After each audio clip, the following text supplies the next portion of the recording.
tanggung jawab kelas ya. Kelas, Pak Bambang dibantu, Pak Zaki dibantu, kemudian kelas B siapa tanggung jawabnya? Baik Haki, Bu, Pak Baik Haki. Baik Haki ada? Halo, Pak Baik Haki? Ada asisten Pak Baik Haki nggak? Ibu-ibu? Bu Yuwana, Bu Yuwana. Saya Bu, Pak Bu. Oke, Bu Yuwana ya. Jadi nanti saya akan lagi ke Pak Zaki, Pak Bambang, Bu apa? Yuwana, Bu. Bu Yuwana. Bu Yuwana. Yuwana, Ibu Yuwana, kemudian Pak Baik Haki untuk membuat form kehadiran nanti isinya nomor, nama, kemudian pertemuan 1, 2, 3 sampai kemudian pertemuan ke-14. Nanti diberikan ke saya lewat Japri. Itu oke? Bisa dipahami ya? Bu. Siap, Bu. Bu Yuwana namanya susah ya, enggak susah ya. Baik Haki, halo. Halo, ya saya. Jangan lupa ya untuk merekap kehadiran teman-teman. Bagaimana cara merekapnya? Merekapnya adalah melihat dari kehadiran saat sinkronus seperti ini, ya. Yang kemarin kan sudah ada laporannya ya, tinggal kemudian dimasukkan ke dalam form rekap Bapak Ibu sekalian, gitu ya. Nah, berapa kali pertemuan untuk sinkronus itu Ibu sudah laksanakan 3 kali, betul ya? Nah, kemudian asinkronusnya itu bisa dilihat dari apakah Bapak Ibu merespon. Merespon itu bukan sekedar waalaikumsalam, bukan ya? Apa kabar Bu? Baik, bukan begitu ya? Tapi Bapak Ibu diharuskan untuk mengajukan pertanyaan atau menjawab atau menguatkan jawaban teman. Itu sebagai bukti kehadiran sinkronus. Gitu ya, baik Haki ya. Saya tunggu sampai pertemuan terakhir. Okay? Nah, untuk presenter yang tadi itu, pastikan 2 hal yang diupload ke GCR lengkap. Ada paper, ada bukti mempresentasikannya. Yang itu menjadi bukti penilaian saya. Selanjutnya untuk penulis buku, silakan mulai dilihat-lihat, kemudian dituliskan masing-masing. Gimana sih Bu caranya? Gampang banget ya untuk book writer itu sebetulnya. Tinggal misalnya gini, bahasannya tentang regulasi diri. Misalnya ya, regulasi itu apa maknanya? Kan gitu secara etimologis ataupun secara terminologis. Ketika mengungkapkan itu pasti ada citasi ya, harus ada referensi kan gitu ya. Sehingga referensinya dimasukkan dalam bentuk body note, kemudian di daftar pustakanya juga dimasukkan. Ketika memaknai sesuatu itu diupayakan dari berbagai ahli. Ya. Misalnya pengertian regulasi diri. Menurut Nafis tahun berapa dia mengatakan apa tentang regulasi diri. Selanjutnya Purwadi mengatakan, nah gitu. Selanjutnya siapa lagi dan lain sebagainya. Lalu kemudian simpulkan oleh Bapak Ibu terkait dengan makna dari regulasi diri. Nah setelah pengertian apa bagian-bagiannya? Kan bagian-bagiannya ada ya di rencana pembelajaran ya. Ada aspeknya misalnya begitu dan lain sebagainya. Semuanya diungkapkan dari berbagai ahli lalu jangan lupa disimpulkan oleh Bapak. Hanya itu tugas book writer ya. Jadi mencari-cari, ada buku sudah saya kasihkan ya linknya ya. Berapa buku itu? Bapak Ibu tinggal searching di situ. Oke? Tugas yang paling berat adalah menulis artikel. Yang sampai saat ini saya belum mendapatkan satu penulis pun yang sudah selesai ya. Masih tarik ulur. Judul, tarik lagi, judul, gitu ya. Jadi Bapak Ibu semua kan sudah mengajar ya. Sudah mengajar ya di sekolah gitu ya. Pastikan lakukan penelitian mini saja di sekolah Bapak Ibu. Ya, ada banyak judul yang terkait dengan subbahasan kita yang bisa diteliti oleh Bapak Ibu. Ya, dan saya juga sudah memberikan linknya ya. Sudah bisa mengakses linknya kan? Link tulisan-tulisan mahasiswa reguler di S1. Ada yang berbicara tentang regulasi, ada yang berbicara tentang stres akademik dan lain sebagainya. Nah, Bapak Ibu tinggal lihat di situ. Tapi nanti akan saya kuatkan lagi di akhir review materi. Oke, sampai di sini adakah pertanyaan Bapak Ibu terkait dengan tugas-tugas? Sudah bisa dipahami semua? Mau tanya Ibu? Ya, silakan Pak Mariadi. Untuk pengumpulan buku writer nanti terakhir kapan Ibu? Book writer itu ketika UAS, Pak. Ujian akhir semester nanti semua dikumpulkan, nanti nilai keluar setelah semuanya mengumpulkan. Jadi nanti kalau book writer itu mau tidak mau hanya ininya saja ya, ketuanya gitu. saja. Ketuanya saja dari kelas A1, kelas B1. Siapa ketuanya? Kira-kira mau ditunjuk Pak Paryadi? Pak Paryadi kelas apa? Kelas B saya, Bu. Kelas B. Tugasnya apa? Saya book writer. Oke, kelas B, book writer. Bapak bertanggung jawab ya untuk teman-teman mengumpulkan book writernya ya. Nanti dikompilasi sama Bapak menjadi satu. Tulis namanya di depan siapa saja yang menulis buku itu. Gitu ya. Nah, selanjutnya kalau kelas A siapa? Kelas A Pak Bambang itu yang book writer kalau nggak salah. Betul. Tahu Bu. Pak Bambang kayaknya artikel writer deh. Oh. Iya, saya artikel writer, Bu. Yang book writer itu siapa ya? Pak Tantan. Pak Tantan ya. Ada. Bapaknya ada di sini? Pak Tantan ada. Artikel writer saya, Bu. Artikel, Bu. Kayaknya nggak ada Bu, yang book writer nggak ada. Saya paling nggak usah ya book writer Bu. itu. Oh ya, Bu Wenti. Bu Wenti. Bu Wenti nanti menjadi penanggung jawab, siap ya? Insya Allah. Nanti mau nggak mau penanggung jawab itu bikin daftar isi ya. Jadi dikompilasi dari teman-temannya menjadi satu, gitu ya. Nama-namanya dicatetin. Baik, kita punya Bu Wenti sama Pak Paryadi. Ya, dikumpulkan, nanti akan saya woro-woro lagi di WA Group. Dari sekarang sudah harus diinisiasi untuk menulisnya. Ya, Bu. Nah, untuk artikel writer nanti akan kita bahas setelah saya merefresh sedikit terkait dengan materi ini. Ini kelihatan ya Bapak Ibu? Kelihatan Bu. Ya, kelihatan Bu. Sudah? Kelihatan ya? Baik, Bapak dan Ibu sekalian, kemarin ini setelah UTS itu ada beberapa materi inti yang kita bahas ya. Ada yang terkait dengan regulasi diri, resiliensi akademik, learning style, multiple intelligences, ya ini salah tulisannya.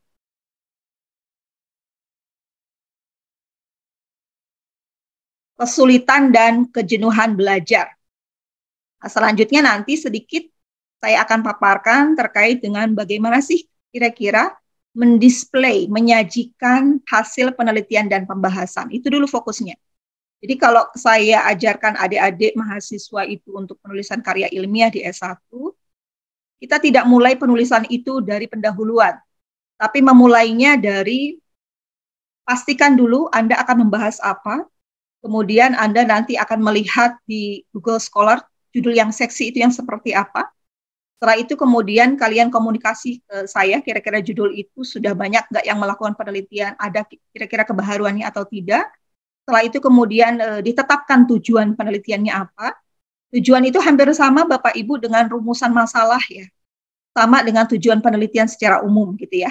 Ada beberapa, tidak hanya satu, ada beberapa yang dirumuskan dalam penelitian yang akan digali. Ya. Nah setelah itu Bapak Ibu mencari indikator ya, bahasanya agak susah mungkin. Pertanyaan penelitian lah gampang ya, karena ini sudah mau limit akhir ya. Pertanyaan penelitian. Kira-kira dari tujuan pertama melahirkan berapa pertanyaan sih untuk digali di lapangan. Tujuan kedua ada berapa pertanyaan sih kan begitu ya. Nah dari situ setelah Bapak Ibu menggali di lapangan itu hasilnya sudah didapat. Nah sekarang saya akan mencoba menjelaskan kepada Bapak Ibu bagaimana mendisplay, menyajikan hasil yang ditemukan di lapangan itu di dalam narasi sebuah artikel. Makanya ketika menulis itu nggak boleh ujuk-ujuk ke pendahuluan. Ya, dalam menulis artikel itu yang pertama dan utama itu adalah menulis hasil penelitiannya. Apa yang digali taruh dulu di hasil penelitian. Setelah itu baru masuk ke pembahasan. Setelah pembahasan baru masuk ke penutup, masuk ke pendahuluan, metode baru abstrak. Jadi tidak dibalik ya Bapak Ibu. Yang pertama dan utama Bapak Ibu dapatkan dulu hasil penelitiannya dan pembahasannya. Itu yang akan berkali-kali diuyak-uyak gitu ya.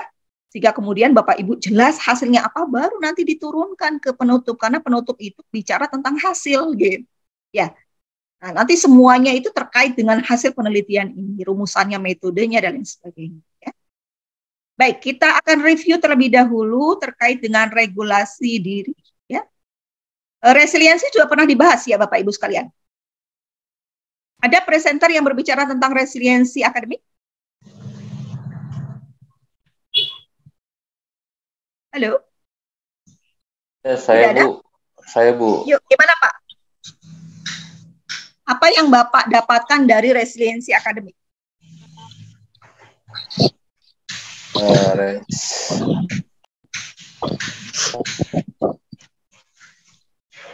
Apa ya, resiliensi itu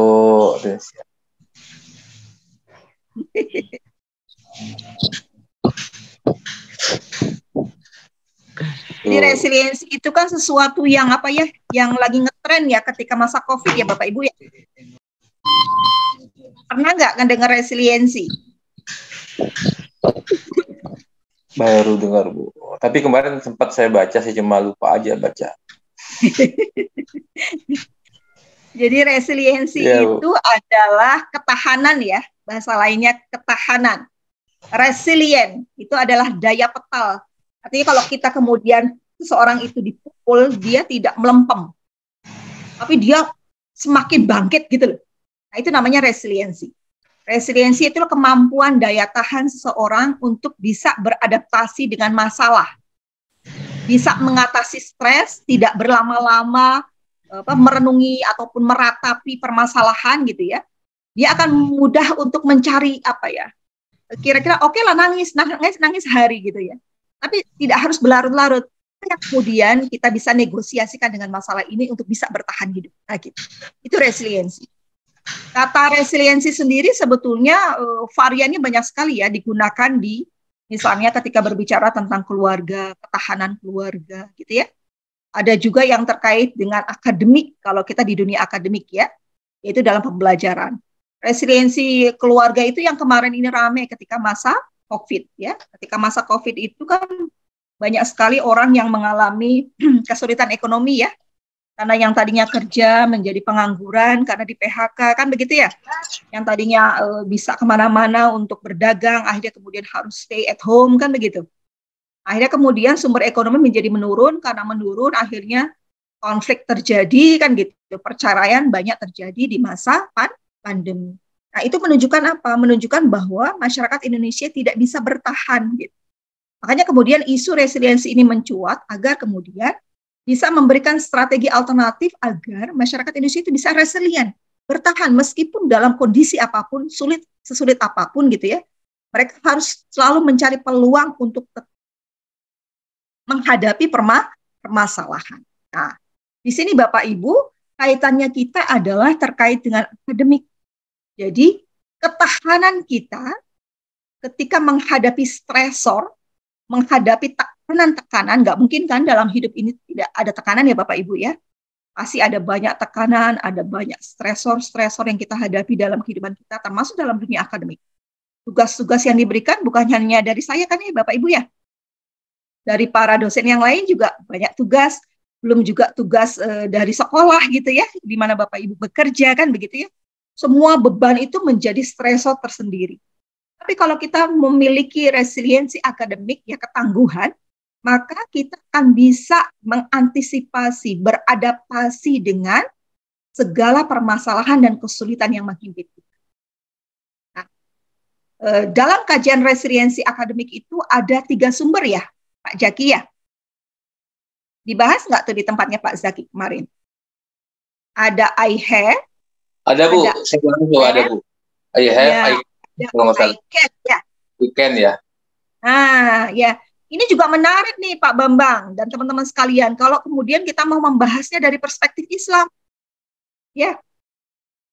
Kalau Bapak Ibu mau membahasnya dari perspektif Islam itu, kira-kira resiliensi akademik dalam Islam itu apa sih terminologi yang digunakan?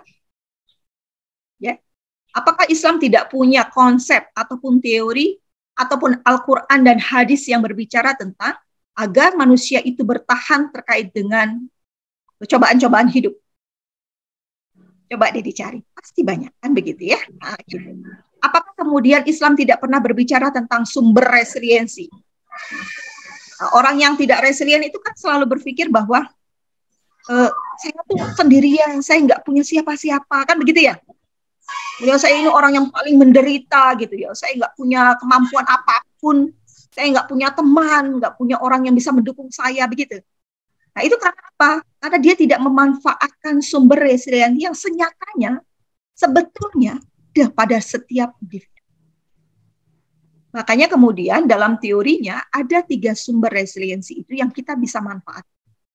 Pertama adalah sumber dukungan eksternal. I have. Saya punya.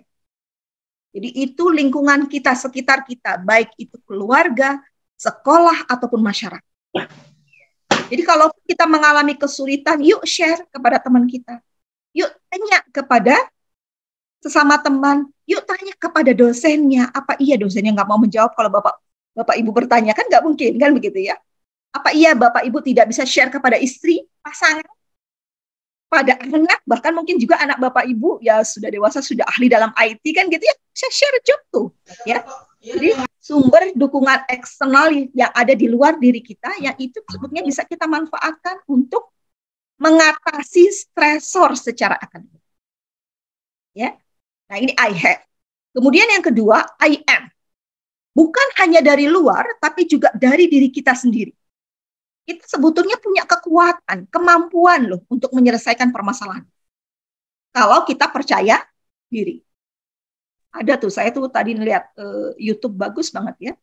Orang yang awalnya dibilang tidak mampu, tapi kemudian itu malah membuat daya lenting pada dirinya untuk kemudian menunjukkan eksistensi dirinya, bahwa dia percaya bahwa dirinya bisa. Ya akhirnya bisa. Jadi kalau kemudian kita sudah sejak awal underestimate terkait dengan kemampuan kita, maka itu yang akan mendirect pola pikir kita untuk mengatakan kita tidak mampu. Sehingga kemudian apapun yang ada dalam kehidupan kita, di depan kita, masalah yang ada di depan kita itu menjadi sesuatu yang besar yang tidak bisa diselesaikan.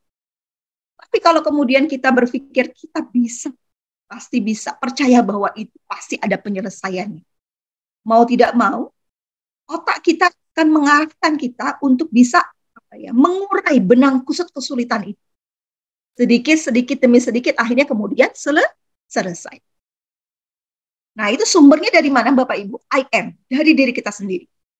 Kita punya kekuatan, kita punya perilaku ya gitu ya. Kita punya motivasi dalam diri kita untuk bisa menyelesaikan. Nah itu ya, jadi I have itu sumber dari luar, I am itu sumber dari dalam, can menghubungkan sumber kemampuan yang ada dari dalam diri kita dengan di luar diri kita. Dan beberapa orang itu punya kemampuan, ya, punya dukungan sosial dari lingkungannya. Bapak Ibu misalnya punya istri, punya anak, punya teman-teman yang pandai, misalnya gitu ya, punya masyarakat sekitar yang bisa membantu. Sayangnya, Bapak Ibu kurang bisa membangun hubungan sosial dengan mereka, menjalin komunikasi dan interaksi yang baik dengan mereka, sehingga kemudian mereka nggak tahu akan membantu apa terkait dengan kesulitan akademik yang Bapak Ibu miliki. Kadang juga ada faktor ego, kan begitu ya. Ataupun juga Bapak Ibu merasa bahwa wah pasti orang lain nggak akan bantu, kan begitu ya. Sudah underestimate dulu dalam pikirannya. Ya. Sehingga kemudian kemampuan I can ini menjadi lemah. Padahal kalau kita komunikasikan, kita akan nanti mendapatkan jawaban apakah mereka akan membantu kita ataupun tidak. Nah ini Bapak Ibu sekalian. Jadi resiliensi akademik itu adalah kemampuan individu untuk bertahan menyelesaikan segala beban ataupun tugas secara akademik dengan memanfaatkan berbagai sumber. Baik itu sumber yang ada dalam dirinya sendiri, motivasi, kemampuan intelektual, kan gitu ya, tanggung jawab, saya harus bisa menyelesaikan tugas Bu Septi, nah gitu ya, tanggung jawab. Pun memanfaatkan sumber dukungan eksternal, kalau ada teman yang bisa mendelay, didekati, kan gitu ya. Kalau ada teman yang bisa misalnya menyusun kata-kata yang baik, yuk karangan Bapak Ibu diminta untuk ditinjau ulang oleh dia, kan begitu. Nah itu namanya I have. Nah, semua ini dirangkai dengan apa? Kemampuan kita untuk berkomunikasi, membangun relasi, membangun interaksi, sehingga kemudian apa yang kita rasakan bisa kita share kepada orang lain untuk bisa menyelesaikannya bersama. Oke, sampai di sini. Adakah pertanyaan yang ingin diajukan terkait dengan resiliensi akademik?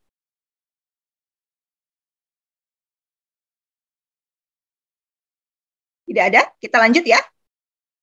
Baik, ini namanya resiliensi, ketahanan, kemampuan, daya lenting. Kalau disentil itu nggak mudah patah karang, tapi malahan bangkit. Kalau dikatain, kamu tuh nggak pinter, bukan malah membuat diri kita menciut, tapi tunjukkan bahwa itu tidak seperti apa yang kamu katakan. Itu namanya resiliensi. Ya. Nah, Bapak Ibu, yang kedua adalah terkait dengan regulasi diri. Kita berbicara tentang psikologi ya. Psikologi pendidikan itu adalah bagaimana Bapak Ibu sebagai pembelajar dan juga sebagai guru gitu ya, mengedukasi anak-anak agar punya motivasi yang kuat untuk belajar. Makanya kemudian konsep-konsep yang muncul dalam psikologi belajar ya seperti ini. Ada motivasi, ada resiliensi akademik, ada juga regulasi diri. Apa itu regulasi diri? Regulasi diri itu adalah dari bahasa Inggris sebetulnya, sama dengan resiliensi ya. Regulated ya, berasal dari bahasa Inggris regulate, manage, orient, direct. Jadi kemampuan individu untuk bisa memanage, mengatur, mengarahkan gitu ya, orientasi ya, mengelola dirinya dalam kegiatan belajar.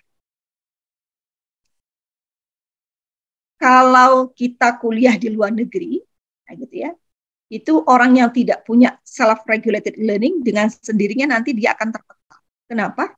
Karena hidup di luar negeri misalnya gitu ya, itu tidak seperti di Indonesia ya. Di Indonesia itu kuliah itu masih banyak diedukasi oleh dosennya gitu ya, masih dikuatkan oleh lingkungan sekitar. Kalau di luar negeri benar-benar punya kemampuan untuk mengatur kapan saya harus menyelesaikan tugas ini, punya deadline jam berapa tugas ini harus selesai. Jadi deadline itu yang menentukan adalah bukan pihak eksternal, tapi diri kita sendiri, deadline tugas. Ya. Jadi SKS, sistem kebut semalam, itu tidak ada dalam kamus self-regulated learning. Ya. Jadi kemampuan seseorang untuk bisa mengatur dirinya, ya, mengarahkan dirinya, agar kemudian dia sesuai dengan standar yang dibuat oleh dunia akademik. Ada 3 aspek dalam regulasi diri. Ya, pertama metakognisi. Metakognisi, cognition itu kepala. Jadi dari mindsetnya, dari pola pikirnya, dia sudah harus mampu untuk buat planning, perencanaan. Ya, katakanlah perkuliahan 4 ini ada 7 mata kuliah misalnya. 7 mata kuliah itu dipetakan. Mata kuliahnya dosen A, itu pekerjaannya begini. Yang Bapak Ibu ya, untuk bisa memahami bahwa kalau mata kuliah Pak dosen ini, dia tugasnya begini, ini kayaknya nggak terlalu berat, yang ini agak berat, nah gitu. Porsi waktu yang diberikan untuk masing-masing Bapak Ibu bisa ditakar oleh Bapak Ibu. Untuk penyelesaian tugas Bu Septi agak berat, misalnya itu harus mengambil waktu. Halo, suara saya masih kedengeran? Iya, Mas. Jelas, Ibu. Ibu. Ya, internetnya lagi Masih, Bu. Ya, jadi Bapak Ibu sudah kira-kira untuk tugas A itu saya kasih porsi waktu untuk saya 2 minggu misalnya gitu. Kalau dosen yang ini kayaknya agak gampang, bisa saya selesaikan dalam 2 hari. Nah, takaran-takaran itu Bapak Ibu yang memprediksikan, merencanakan. Nah, kalau kemudian deadline itu sudah Bapak Ibu buat, melenceng sedikit berbahaya Bapak Ibu. Dibanding Bapak Ibu tidak sama sekali memplanning, ya. Tidak sama sekali membuat perencanaan. Contoh misalnya ya, kalau saya secara pribadi, saya harus visitasi akreditasi ke Sumedang hari Selasa sampai Sabtu. Saat itu banyak kegiatan yang tidak bisa saya lakukan. Maka review proposal litap dimas para dosen sudah harus saya kerjakan kapan? Misalnya gitu ya. Oh, saya punya takaran hari Jumat Sabtu, harus sudah selesai. Kalaupun nggak selesai, limit-limitnya tengah hari Minggu sudah selesai. Kenapa? Karena sudah saya pipil untuk pengerjaan. Ya Bapak Ibu, itu contoh saja. Jadi sama halnya begitu, Bapak Ibu memplanning. Tugas saya itu harusnya selesai 1 minggu. Tapi kalaupun mau bergeser dikit tuh tambah 1 hari, 2 hari. Tapi kan nggak melampaui deadline yang sudah ditetapkan oleh Septi misalnya dikit. Itu contoh. Nah kalau kemudian kita tidak memplanning ini, akhirnya kemudian apa Bapak Ibu?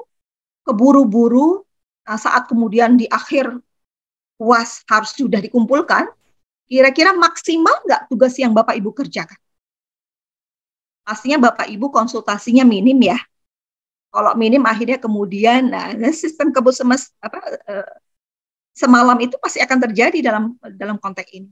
Pastinya nanti akan terdeteksi plagiasi, nanti banyak hal yang akhirnya kemudian apa yang Bapak Ibu manage untuk standar nilai yang terbaik ya, untuk mata kuliah apa dan lain sebagainya itu tidak sesuai dengan standar yang Bapak Ibu harapkan. Gitu ya. Saya secara pribadi misalnya S1, saya planning. Saya harus selesai kuliah S1 3,5 tahun.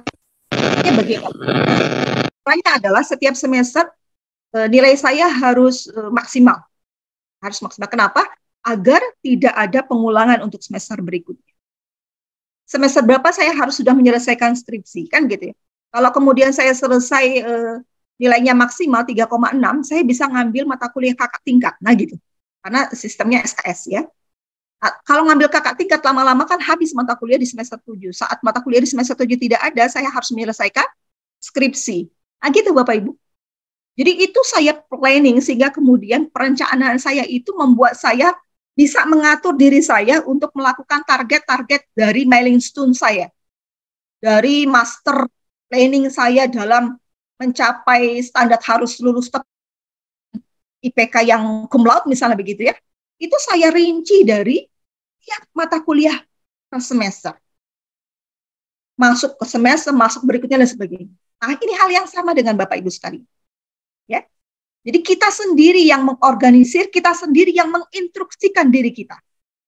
Saya yakin Bapak Ibu juga pasti punya kalau dalam bahasa al-iman yazid wa yanqus ya Bapak Ibu ya. Iman itu motivasi belajar itu kadang naik tuh, kadang turun. Tapi ketika turun, yuk dicas. Nah gitu. Itu yang paling tahu. Oke lah boleh healing sekali-kali gitu ya. Tiduran seharian gak melakukan apa-apa. Tapi kemudian harusnya saya bikin ini. Jadi kadang tuh Bapak Ibu sekalian kita bikin yang ditempelkan, kita buat deadline sendiri. Ini harus diselesaikan, ini saya harus melakukan ini dan sebagainya. Itu nanti akan teratur pola hidupnya. Itulah kenapa beberapa mahasiswa luar negeri itu sudah sangat disiplin. Ya, sudah pasti punya kemampuan regulasi diri. Ya, kalau beberapa yang pulang itu ada beberapa dosen yang pulang dari Australia karena itu kemampuan regulasi dirinya rendah sehingga kemudian dia pulang tanpa ada gelar. Ya. Karena memang punya masalah untuk memonitor, melakukan evaluasi dan juga membuat keputusan terkait dengan apa yang harus dia lakukan. Ya. Ini metakognisi. Jadi dari mindsetnya, intelektualitas dia, pola pikir dia sudah ada. Rencana apa yang harus dilakukan ya.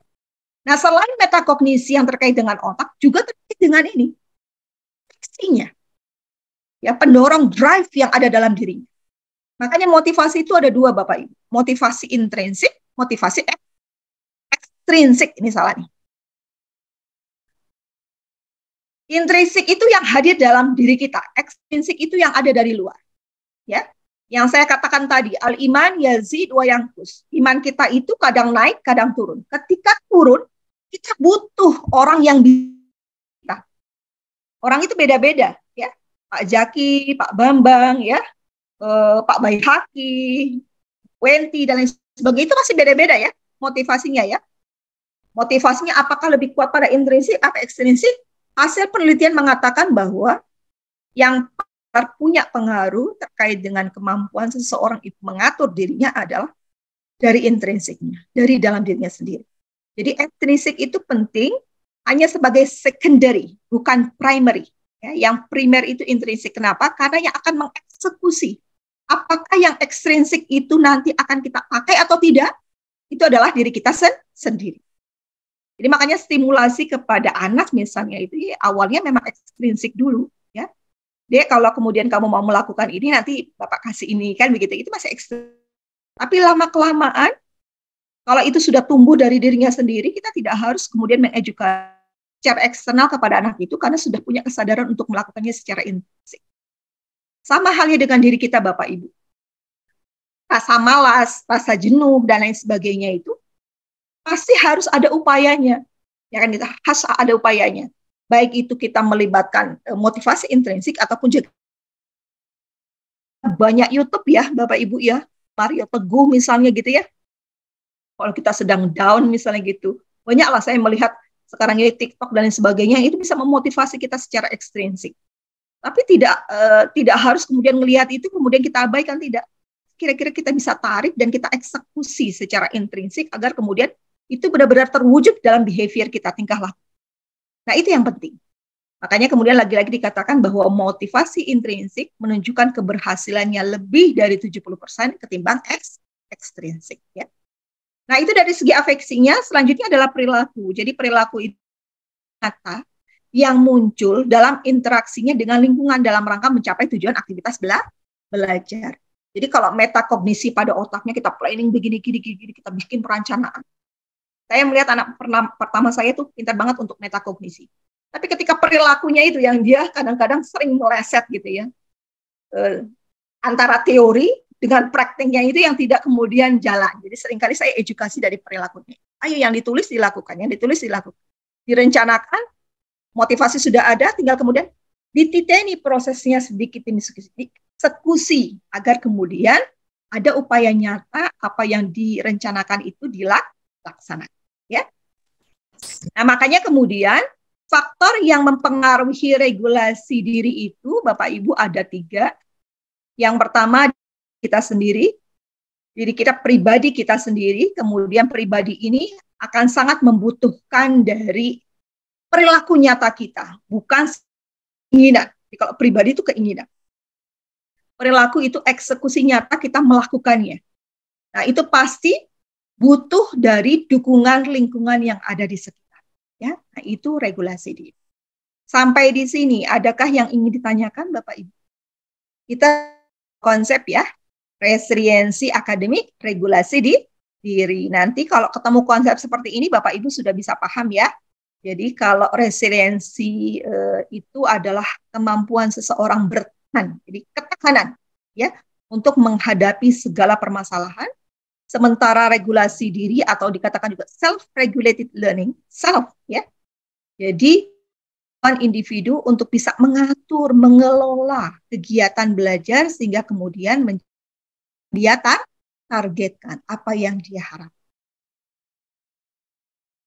Ada pertanyaan sampai di sini? Maaf, Bu. Izin, Bu. Pak Lutfi. Iya, Pak Lutfi dulu deh.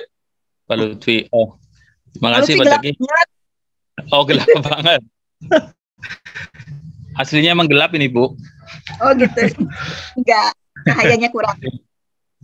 Ini, Bu, saya ini berdasarkan pengalaman, Bu, dari beberapa teman-teman, akhirnya dari apa yang tadi disampaikan Ibu terkait dengan resiliensi, kemudian regulasi diri, saya melihat teman-teman saya yang masuk fakultas psikologi itu ketika pertengahan perkuliahan atau mendekati akhir seperti itu seperti memiliki kepribadian ganda seperti itu. Oh, menakutkan sekali, Pak. Mungkin seperti itu, Bu. Jadi yang awalnya biasa saja, setelah beberapa semester atau beberapa tingkatan itu seperti berubah seperti itu. Kemungkinan gimana, Pak? Ya, yang katakanlah pokoknya gimana ya, Bu? Susah diungkapkan ya, Bu ya. Semakin baik atau semakin worse, jelek? Terkadang dia itu bisa kemungkinan ada semakin baik. Cuman kalau yang saya tadi dari materi yang Ibu sampaikan, kemungkinan jadi ini adalah salah satu akibat dari pengaplikasian materi-materi selama dia di masa kuliah psikologi seperti itu.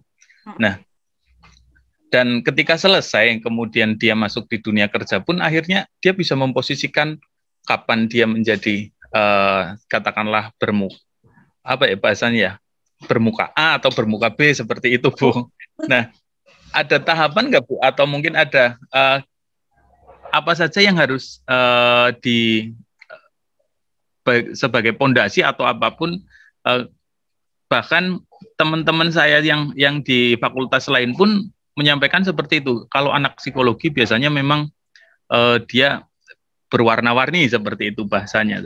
Kira-kira menurut Ibu ada kiat-kiat khusus atau apa biar tidak seperti itu, Bu? Dan ini hampir mayoritas kalau anak-anak psikologi itu seperti itu, Bu. Mohon maaf, Bu. Psikologinya yang mana nih, Pak? Baik, Bapak Ibu sekalian, untuk memahami psikologi itu sebetulnya ada banyak anak cabang, Pak Lutfi, ya. Ada banyak anak cabang. Jadi psikologi itu, saya pernah ya ngomong ini ya di awal pertemuan ya. Psikologi itu dari kalimat psycho dan logos.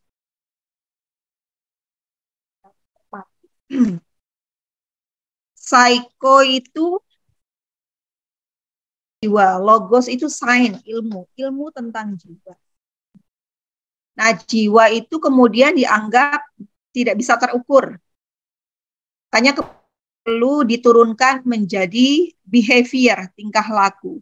Untuk melihat Lutfi itu, ya gitu ya, itu tidak harus melihat kedalaman Pak Lutfi gitu ya. Jiwanya kayak apa, kan nggak bisa ya Pak ya.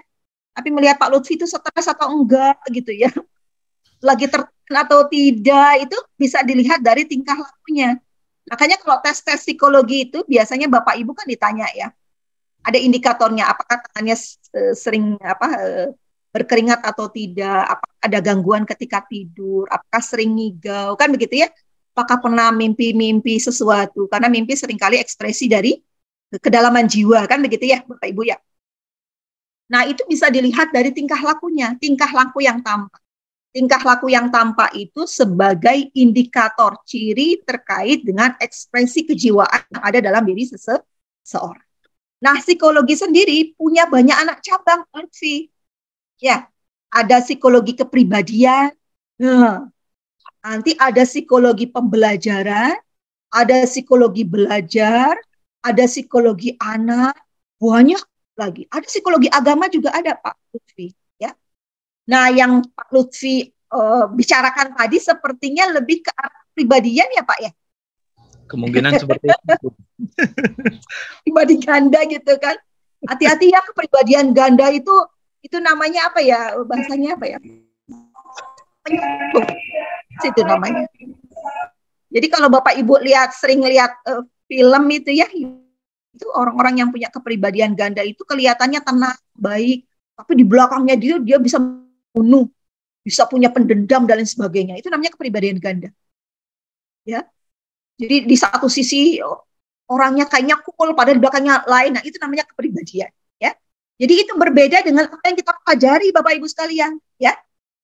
Nah, yang kita pelajari sekarang pada psikologi pendidikan. Psikologi pendidikan itu adalah satu syarat di mana para guru itu harus punya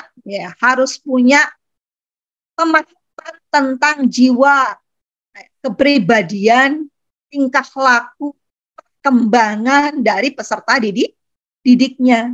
Jangan sampai ketika mengajar, Bapak Ibu, anak-anak itu belum punya kemampuan untuk misalnya begitu ya, berbicara dengan bahasa-bahasa yang ilmiah, Bapak Ibu ngajarnya menggunakan bahasa-bahasa yang gitu. Ya kan? Jadi nanti nggak nyambung gitu mahasiswanya atau mahasiswanya lagi peserta didiknya itu masih anak-anak out ya, anak usia dini tapi menggunakan bahasa-bahasa regulasi diri misalnya gitu ya, kan nggak nyambung. Nah gitu, ini yang dipelajari oleh psikologi pendidikan ataupun belajar. Jadi bagaimana kita mengajar itu memahami kecerdasan anak, kemampuan anak, itu yang difokuskan di sini. Jadi kita tidak berbicara terkait dengan psikologi kepribadian. Nah, kalau kemudian ada kasus-kasus, kalau saya melihatnya kasus ya, karena memang saya masuk dalam asosiasi psikologi Islam bahkan ya, itu kalau saya melihat psikolog-psikolognya itu memang benar-benar memahami psikologi orang ya, memahami psikologi orang, karena memang setelah kuliah psikologi itu ada tambahan ya, kalau di dokter itu profesi ya. Untuk dokter itu ada profesi khusus yang untuk didalami menjadi psikolog gitu ya. Jadi psikolog.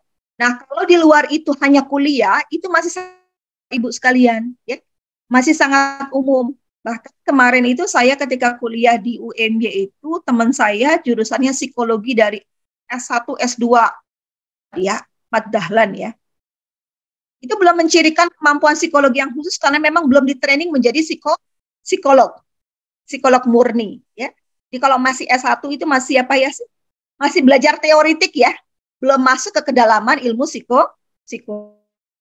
Nah, Bapak Ibu sekalian, nanti begitu Pak Lutfi. Jadi harus dipahami dulu, psikologi yang mana yang dipelajari. Jangan-jangan yang Bapak pahami itu memang ilmu psikologi kebanyakan itu bicaranya tentang pengukuran. Ya, mengukur kemampuan seseorang dalam berbicara, mengukur kemampuan seseorang dalam intelijensianya, dan lain sebagainya. Sehingga kemudian menjadi berat untuk masuk ke jurusan psikologi. Karena berat, seringkali nggak pada selesai untuk di jurusan psikologi. Ya. Jadi psikologi itu tidak ansih berbicara tentang kepribadian seseorang. Ya. Tidak ansih. Ya. Karena anak cabangnya banyak banget. Ada psikologi perkembangan itu berbicara tentang tumbuh kembang anak. Psikologi agama itu berbicara tentang jiwa keagamaan individu dari lahir sampai meninggal, kan gitu ya. Psikologi anak itu berbicara tentang bagaimana anak ini punya kemampuan kognisi, bagaimana anak-anak itu punya kemampuan sosial, dan lain sebagainya. Jadi cabangnya banyak. Nah, saya belum punya deskripsi yang jelas dari apa yang Lutfi ini. Cabang dari ilmu psikologi yang mana yang kira-kira menjadi kasus dari Bapak tadi ceritakan itu. Ya. Nah, itu harus dilakukan penelitian tuh Pak Lutfi. Apakah benar mahasiswa psikologi itu pada punya kepribadian ganda? Waduh, bisa menjadi penelitian yang menarik gitu. Benar, mereka seharusnya menjadi psikolog tapi punya bermasalah gitu ya. Khusus Pak Lutfi itu meneliti itu. Hati-hati ya, jangan-jangan stresor yang terlalu tinggi gitu ya, kan gitu, terlalu berat akhirnya kemudian menjadi gitu. Hati-hati Bapak Ibu sekalian. Yuk, resilient ya, harus kita punya resiliensi diri. Baik, Pak Bambang, silakan Pak Bambang. Baik, Bu, terima kasih.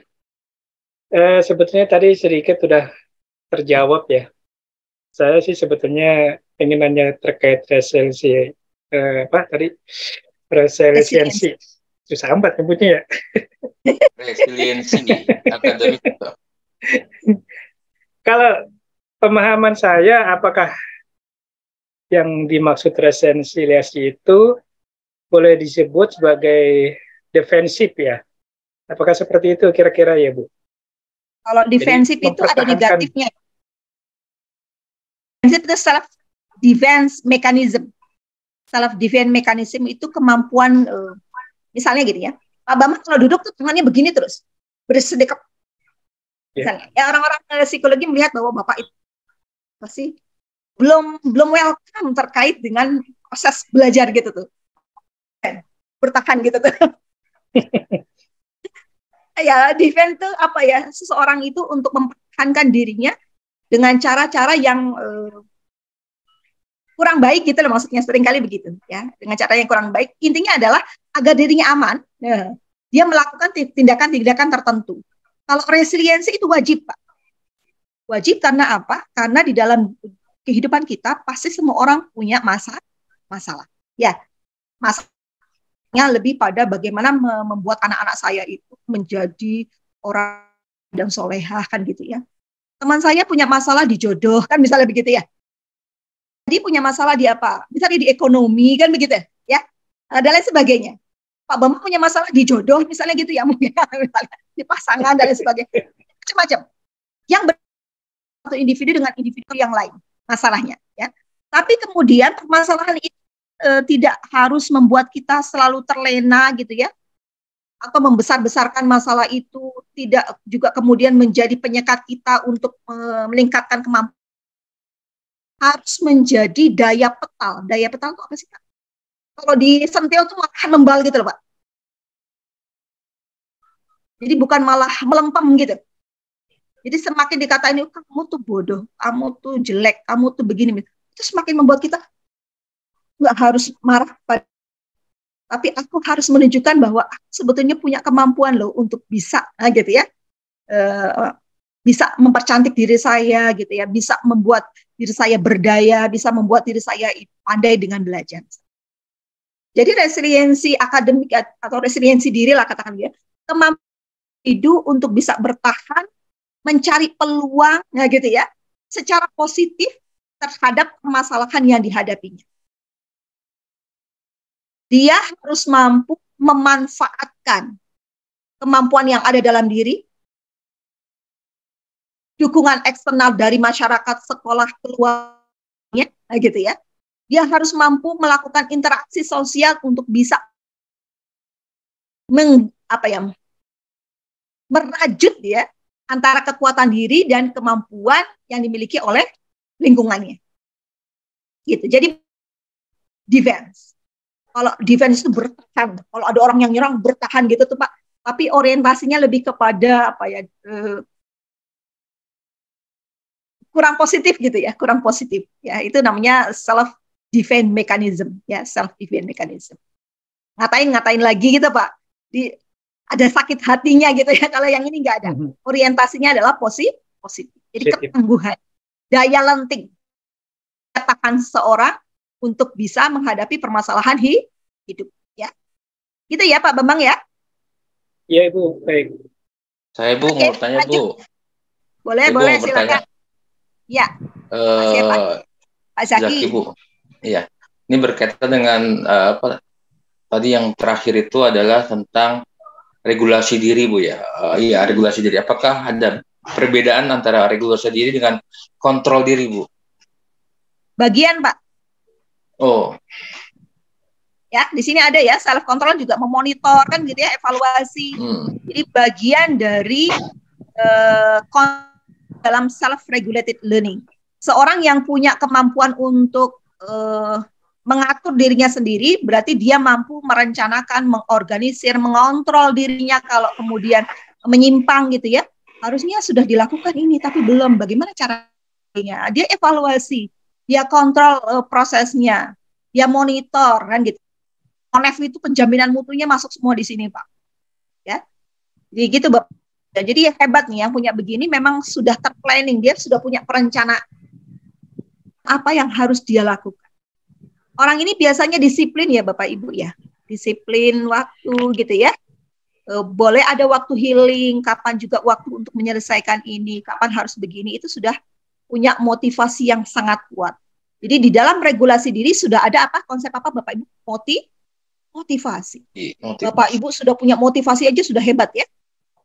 Apalagi bila regulasi diri akan semakin plus lagi. Oke, Pak Mariadi mau nanya nih, udah siap? Iya, saya mau nanya Bu. Baik, saya tergelitik dengan keterangan-keterangan yang tadi disampaikan berkaitan dengan resiliensi dan regulasi diri.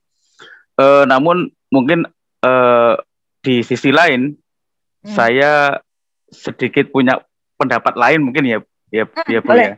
Mungkin gini, ada kalimat seperti ini, regulasi diri ataupun resiliensi itu sebenarnya bersumber dari diri sendiri alias dari keturunan. Karena apa? Misalnya begini. Iya, artinya gini. Kalau kita berbicara di ilmu IPA ya, itu kan ada namanya replikasi. Replikasi kalau kita bicara tentang virus atau apa itu replikasi. Nah, kadang-kadang orang yang dilahirkan dengan keluarga yang dalam tanda kutip mungkin keluarga yang bagus, maka keturunannya pun akan menghasilkan resiliensi yang bagus. Nah, demikian juga dengan orang-orang yang dilahirkan dari keluarga yang dalam tanda kutip secara resiliensi maupun secara self-regulate learning dirinya sendiri itu nggak bagus, maka keturunannya juga tidak menjadi hal yang bagus. Karena melihat faktor-faktornya tadi ya, itu secara umum kita dapat lihat bahwa hampir semua faktor itu kan berawal dari pribadi. Andai kata pribadinya baik, maka kemudian perilakunya menjadi baik, meskipun dia berada dalam komunitas yang tidak baik. Nah, apabila pribadinya kurang baik, kemudian perilakunya juga kurang baik, meskipun dia berada di komunitas yang baik, maka ada kemungkinan dia memberi warna yang tidak baik kepada komunitas yang baik tersebut. Ini kalau saya lihat di beberapa kasus ya yang pernah saya temui itu, di kelas itu anak-anak yang cenderung nakal misalnya gitu ya, itu ketika dikumpulkan dengan anak-anak yang bagus itu cenderung ikut ke hal-hal yang sifatnya negatif. Meskipun kita tidak menampik kemungkinan bahwa adanya human error di sini ya, tapi paling tidak ada, kalau pendapat saya pribadi itu memang siapa yang memiliki dalam tanda kutip mungkin DNA yang baik, maka dia memiliki resiliensi yang baik juga. Nah, apakah kalimat-kalimat ini bisa dibetulkan atau mungkin tidak sesuai malahan seperti itu? Mungkin itu saja, Bu. Terima kasih. Ini bicara tentang faktor yang mempengaruhi ya, Pak ya. Faktor yang mempengaruhi. Jadi bicara tentang faktor-faktor yang mempengaruhi kepribadian, intelektualitas dan lain sebagainya pada individu itu sebetulnya sudah ada dalam kajian ilmu psikologi. Ada 3 teori, Pak Pariyadi. 1, nativism. 2, empirism. 3, konvergensi. Pernah dengar ya, Pak Pariyadi? Kalau nativism itu seperti yang Pak Pariyadi katakan, ya, isme itu adalah aliran paham yang sangat sangat bersikukuh bahwa itu pasti punya pengaruh, gitu loh Pak. Pasti punya pengaruh terkait dengan tumbuh kembang individu, apakah menjadi punya resiliensi diri ataupun regulasi diri. Nah, gitu, ya. Nah, kedua itu empirism, seperti nativism. Terlalu isem aliran banget, terlalu gitu ya, bahwa yang punya itu adalah link.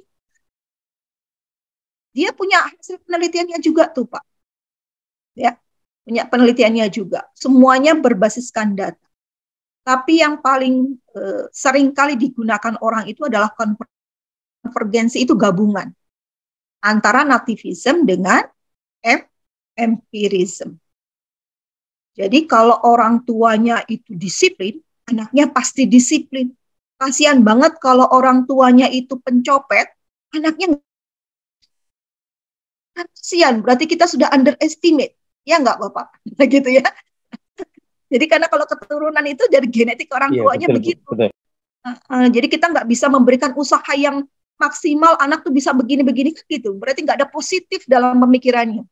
Iya, kalau semua orang itu orang tuanya baik, terus gimana? Ya, itu kalau kita terlalu fanatik terhadap nativism. Empirism juga nggak boleh fanatik banget.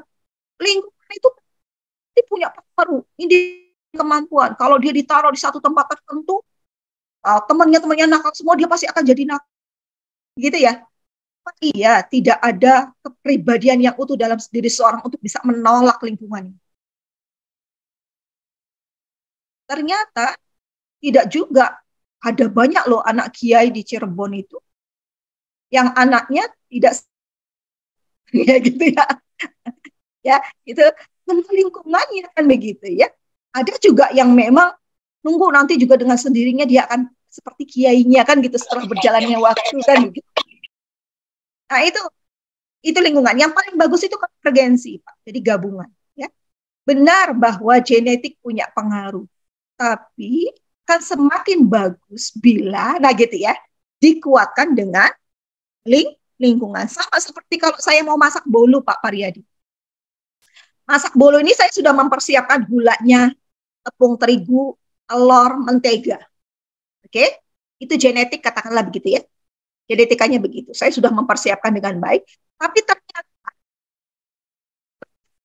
lingkungannya kurang bagus. Gosong nggak Pak kira-kira? Gosong ya produknya ya. Saya sudah mempersiapkan oven yang sangat bagus, temperaturnya oke, tapi ternyata saya kurang. Nah, misalnya mengganya kurang, bibit bebeknya nggak kurang bagus nih Pak, gitu misalnya gitu ya. Akhirnya menjadi bagus juga nggak Pak? Nah gitu ya. Makanya kalau dalam Islam kan begitu. Jadi kalau mau menikah itu lihat keturunannya, kan gitu ya Pak ya. Tapi sudah bagus, lihat milionya, beri dia lingkungan yang baik agar kemudian dia semakin maksimal tumbuh kembang. Itu enggak Pak Pariyadi ya? Nah, tadi Pak Pariyadi agak digandeng tuh. Misalnya anak yang bagus berada bersamaan dengan anak yang nakal, maka nanti anak yang nakal akan mempengaruhi. Bagaimana dengan sebaliknya? Anak yang bagus juga mempengaruhi. Nah, itu kan lingkungan kan? Nah, gitu ya. Jadi bisa aja mutual symbiosism. Mana yang kira-kira paling besar pengaruhnya tergantung pada pribadi dan lingkungan. Makanya kalau dalam regulasi diri tidak satu ada pribadi, ada juga lingkungan. Semua punya pengaruh untuk tumbuh kembangnya seseorang menjadi pribadi yang baik. Itu enggak? Kita lanjut dulu ya, Bapak Ibu ya. Masih banyak sesinya. Bu. Oke, selanjutnya adalah learning style. Siapa yang bahas ini kemarin? Learning style itu gaya belajar, learning, belajar. Ya. Jadi kalau dalam kajian itu, ini loh Pak Lutfi ya. Jadi orientasinya adalah kita memahami psikologi peserta didik. Kenapa? Karena kita akan mengajar kepada mereka. Ya. Saat kita mengajar kepada mereka, Bapak Ibu pernah dengar nggak atau lihat YouTube di mana anak itu lari-lari aja. Guru itu ketika membentak, memarahi agar anak itu mengikuti apa yang diajarkan, anak itu semakin down, semakin takut untuk belajar. Tapi gurunya itu mengikuti anak lari, menempatkan diri seperti anak itu setelah terengah-engahnya. Kenapa dia tidak lari? Apa yang adik inginkan dengan lari? Capek ya dia, dan semoga diajak dia loh. Sehingga kemudian itu merasa nyaman bahwa oh gurunya itu seperti teman, maka kemudian dia bisa curhat, komunikasi. Nah, maka dalam pendidikan usia dini ya seringkali dikatakan bahwa masuklah ke dalam dunia anak, baru kamu bisa menarik anak itu untuk masuk ke dalam dunia. Jadi kita tidak boleh memaksakan dunia kita terhadap anak, karena susah anak untuk menerima pola pikir kita. Tapi kalau kita masuk ke dalam dunia anak dulu, mengedukasi dia, punya empati, kan gitu, memahami psikologi dia, kenapa begini dan sebagainya, sambil kemudian pelan-pelan menarik agar anak itu sesuai dengan standar yang akan kita ajarkan. Nah, baru dia mau untuk mengikuti ajakan. Nah, ini sebetulnya adalah salah satu konsep dari kajian dari ilmu psikologi pendidikan, ya gitu ya. Jadi dalam ilmu psikologi pendidikan itu ada namanya gaya belajar. Gaya belajar itu ada gaya belajar visual, ada gaya belajar auditory, ada gaya belajar kinestetik. Kalau gaya belajar visual itu di mata. Ya, di mata. Kekuatannya di mata. Visual. Jadi kalau saya ngajar offline, kemudian Bu Yuwana itu pakai masker, ngomong, saya nggak bisa ngelihat itu maksudnya apa ya gitu ya. Jadi saya harus ngelihat mimik wajahnya gitu. Kalau ngomong gitu ya. Jadi dulu pernah dosen saya ketika di S2 itu, Sakti jangan liatin saya terus, nggak bisa, saya nggak ngelihat gitu ya. Jadi bukan berarti saya senang, harus ngelihat mimiknya gimana dia berkomunikasi. Saya paham betul kalau begitu gitu ya. Saya juga akan mudah untuk memahami sesuatu kalau misalnya buku itu bukan hanya tulisan, tapi ada grafik, ada charts, ada warna-warna, itu semakin cepat hafalnya. Saya nggak bisa dosen itu ceramah terus-menerus, nggak bisa. Dia harus bergerak, dia harus menggunakan banyak media gitu ya, kayak media PPT apa. Nah, itu anak-anak visual seperti itu. Anak visual itu kekuatannya di mata untuk melihat, maka proses pembelajarannya ketika mengajarkan anak-anak itu harus memaksimalisasi ya organ matanya untuk bisa menyerap materi. Makanya kemudian buku-buku yang disediakan kepada anak, diusahakan buku-buku yang berwarna-warni, ada grafik, ada chart, gitu ya Bapak Ibu ya. Guru yang mengajarkannya juga harus energi, kan begitu. Jangan diem aja gitu ya. Kemudian berpindah dari satu tempat ke tempat yang lain, itu kan merasa terbawa ya untuk anak-anak yang visual. Nah, untuk anak-anak yang auditory, kekuatannya hear. Hear itu mendengar Bapak Ibu. Jadi dia kalau belajar tuh harus menggunakan telinganya. Nah, makanya kemudian kalau belajar biar mereka itu apa yang dijelaskan oleh Bapak kalian. Kenapa? Agar mereka bisa mendengarkan ulang apa yang mereka sudah pelajari. Ya. Anak-anak ini bisa diceramahi Bapak Ibu, bisa diceramahi dalam waktu yang agak panjang, bisa diceramahi karena kekuatannya adalah mendengar. Ya. Untuk anak-anak audit ini, kalau ada ujian itu, dia konsentrasinya lagi pecah, maka kemudian harus dia baca, gitu. Dia didengarkan ulang sama dia agar tetap konsentrasi. Nah, jadi Bapak Ibu jangan cepat-cepat marah ya.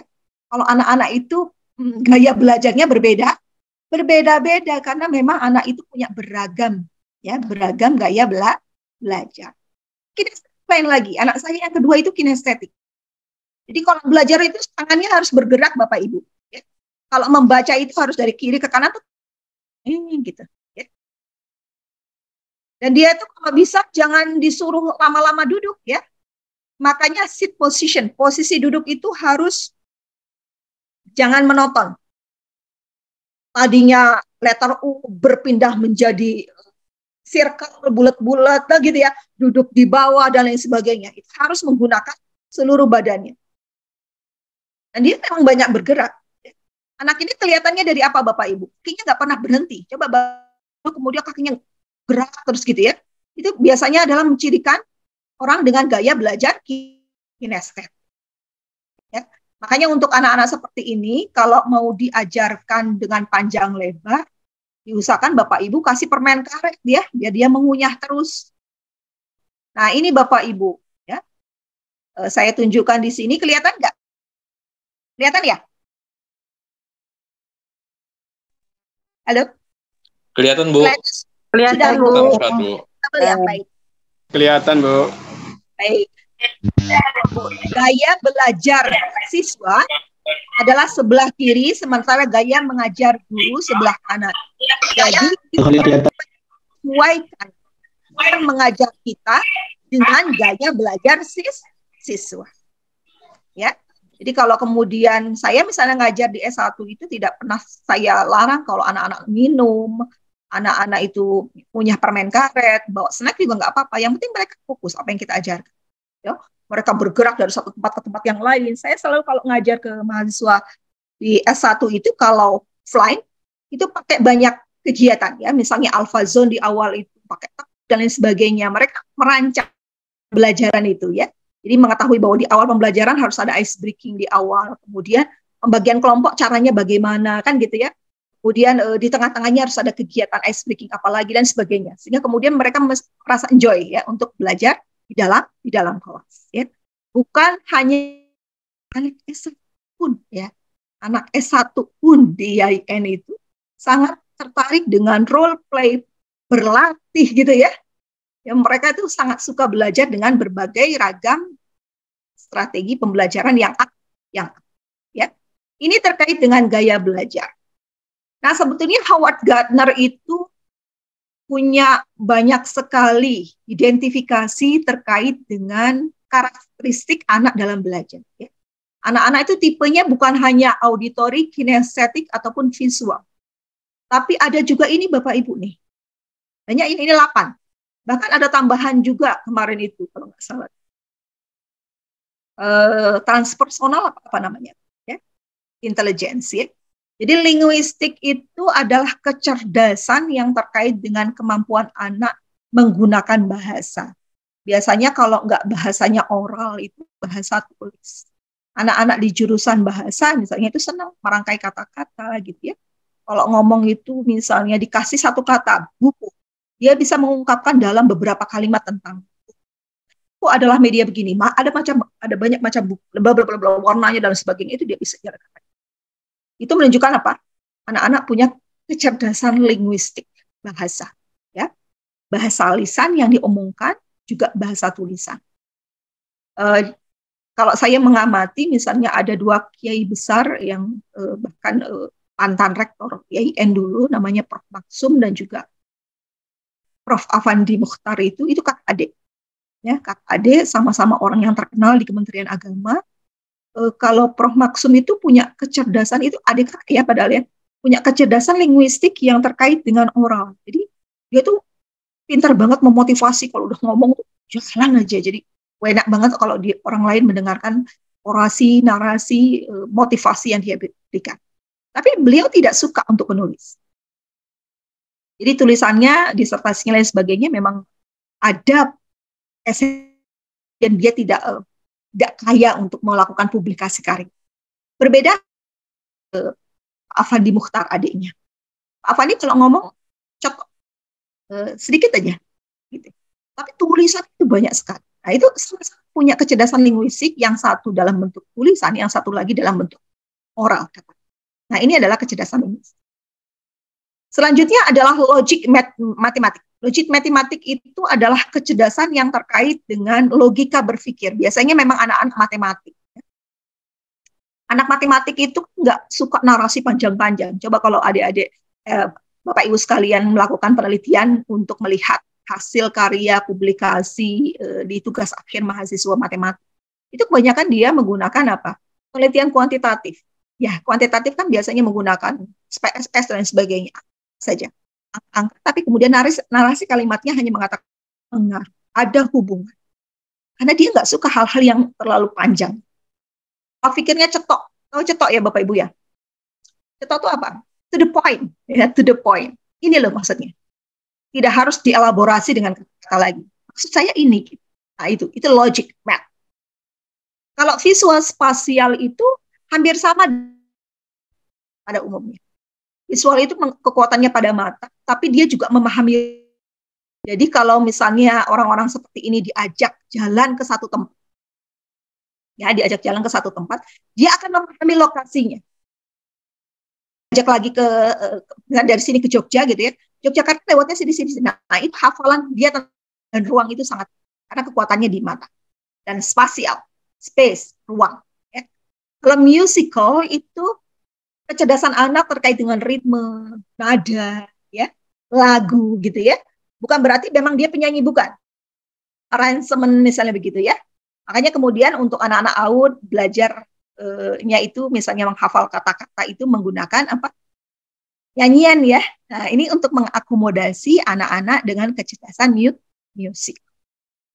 Bodily kinesthetic itu hampir sama dengan yang tadi estetik ya. Jadi kekuatannya pada badan. Jadi dia harus menggunakan anggota badannya untuk mengoptimalisasi ya, pemahaman materi. Ya. Naturalis itu terkait dengan alam. Dia sukanya belajar outdoor activity. Kalaupun mau di dalam ruang itu juga miniatur-miniatur yang ada di luar misalnya gitu ya. Kelinci dan sebagainya bisa dimasukkan untuk kemudian kita belajar tentang gunung, belajar tentang apa, itu semua perangkat miniaturnya bisa dimasukkan ke dalam untuk bisa mengakomodasi anak-anak yang naturalis. Ya. Intrapersonal itu inter di dalam. Berbeda dengan inter. Kalau inter di luar. Kalau intrapersonal itu adalah kecerdasan anak pada dirinya sendiri. Dia tuh filosofis. Filosofis, suka untuk mengekspresikan diri dia untuk dirinya sendiri, banyak merenung gitu ya tentang dirinya. Kalau interpersonal kebalikannya adalah ketika anak-anak itu sukanya gaul, gitu ya, berkomunikasi sama orang. Kalau misalnya saya memberikan tugas di dalam satu kelompok itu ada anak-anak yang intrapersonal, ada juga yang interpersonal, maka bedanya akan sangat terlihat. Kalau anak-anak interpersonal, dia akan ambil tugas itu dikerjakan sendiri. Setelah selesai dia baru berbagi.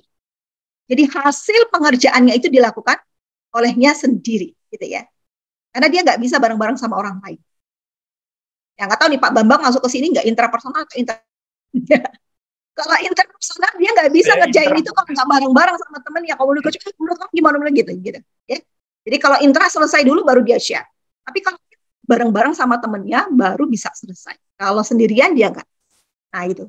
Teman-teman sekalian, ini namanya intelligence, kecerdasan majemuk yang dimiliki oleh peserta didik, termasuk diri kita sendiri. Jadi tidak ada istilah anak yang bodoh, ya. Yang ada adalah dosennya, gurunya yang tidak paham intelijen, yang tidak paham gaya belajarnya. Semakin gurunya paham gaya belajar anak, maka gaya mengajarnya menyesuaikan dengan gaya mengajarnya, menyesuaikan dengan gaya belajar anak. Nah, nanti siklusnya akan kelihatan kayak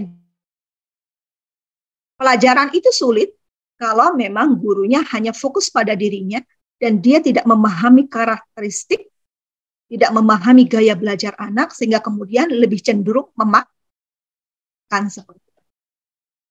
Ya. Apapun itu, sulit, membosankan, karena tidak ada anak yang bodoh. Yang ada adalah jangan-jangan gurunya yang tidak paham gaya belajar. Oke, sampai di sini ada pertanyaan? Seperti ini, ya. Nggak ada? Lanjut ya. Lanjut dulu, Bu. Lanjut. Oke, selanjutnya ya. Nah, ini kesulitan ya Bapak Ibu, kesulitan dan kejenuhan dalam belajar. Jadi ada kata kesulitan, ada kata kejenuhan, ya. Kalau kesulitan itu suatu bentuk gangguan pada satu atau lebih dari aspek fisik maupun psikis anak. Seperti kemampuan fokus, kemampuan berbahasa, pendengaran, kemampuan membaca, kemampuan motorik halus, gangguan emosional. Jenis kesulitan belajar itu ada learning disabilities, underachiever, hyperactive, autism, dan lain sebagainya. Itu karena memang ada satu secara genetik. Nah, ini baru genetik, Pak. Ada genetika ketika ibu mengandung, nutrisinya kurang bagus, psikologinya tertekan, dan lain sebagainya, sehingga kemudian itu punya dampak terkait dengan kognisi. Nah, ini yang dikatakan kesulitan dalam belajar. Ya, kesulitan yang dihadapi oleh genetik karena gitu ya. Karena dari faktor orang tuanya, sehingga kemudian itu terkait dengan bagaimana dia menyerap ilmu. Berbeda dengan kejenuhan. Kalau kejenuhan itu anak itu tidak punya masalah sebetulnya. Secara genetik itu tidak punya masalah gitu ya, tapi dia itu merasa bosan rutin. Ya, merasa bosan dengan sesuatu yang rutin. Oh, ini kok 2 kali ya. Ya. Rutinitas itu monoton. Misalnya gurunya itu kalau ngajar ya gitu, kasih tugas selesai. Nyuruh anak-anak kerjakan, nggak ada variasi metode, tidak ada sama sekali media yang beragam, tidak ada sama sekali kreatif. Kemudian anak-anak menjadi bosan. Kalau bosan, jenuh, akhirnya motivasi belajarnya menurun. Tidak punya gangguan secara genetik dan fisik. Ya. Nah, tapi kemampuannya hampir akhirnya dengan anak-anak yang mengalami kesulitan belajar untuk menyerap materi. Nah, ya, rutinitas yang dilakukan dalam proses belajar. Makanya kemudian dari kejenuhan itu kelelahan kognitif. Dia nggak bisa konsentrasi, tidak mampu mengerjakan tugas yang kompleks, tidak mampu lagi berpikir secara baik, udah harus minum ya misalnya. Nah, kelelahan fisik. Karena jenuh itu akhirnya kemudian ada gangguan tidur, gangguan makan, nah itu ya faktor-faktor lain yang bisa menyebabkan dari aspek kejenuhan. Emosional, motivasinya turun ya. Menarik diri, merasa tidak berdaya, merasa gagal, mudah lupa, kepercayaan dirinya rendah, nggak berani tampil ke depan gitu ya. Nah itu di antara hal yang bisa menyebabkan atau berdampak dari aspek kejenuhan. Nah, upaya untuk mengurangi kejenuhan ini apa Bapak Ibu? Ya yang tadi kita wajib melakukan evaluasi di diri. Apa kira-kira yang kurang dari proses kita mentransfer informasi? Ya. Pendekatan apa yang harus kita lakukan kalau anak-anak itu punya masalah psikologis kan gitu ya. Kalau yang masalah di luar ADHD, autism dan lain sebagainya itu misalnya underachiever dan lain sebagainya itu kan masih bisa kita selesaikan dengan pendekatan-pendekatan psikologis ataupun mungkin misalnya ada kegiatan-kegiatan remedial gitu ya. Atau juga dalam proses KB, yuk lakukan variasi metode, yuk beragam sehingga kemudian anak-anak termotivasi bangkit untuk belajar. Itulah kenapa penelitian tindakan kelas seringkali dilakukan oleh kenapa guru itu perlu meningkatkan ya gitu ya hasil belajar siswa melalui satu media ataupun metode tertentu untuk ditreatment kepada siswa untuk melihat dari siklus pertama ke siklus berikutnya ada perubahan nggak kira-kira dari hasil belajar motivasi belajar siswa. Oke, sampai di sini Bapak Ibu sudah ada 5 materi yang saya presentasikan dalam waktu berapa jam? 1,4 jam ya. 1,5 jam. Ya, 1,5 jam. Adakah yang mau ditanyakan? Kalau tidak ada, kita akan masuk kepada pembahasan tentang article writers.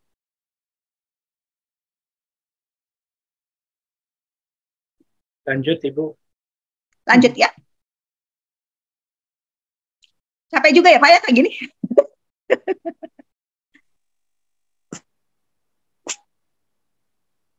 Baik.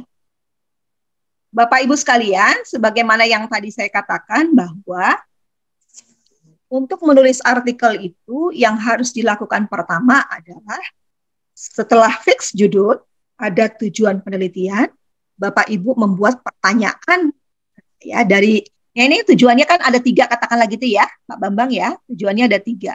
Setiap tujuan ini Bapak Ibu masukkan aja ke Google ya. Flow pertanyaan tentang flow akademik, pertanyaan tentang stres akademik, pasti keluar pertanyaan-pertanyaan.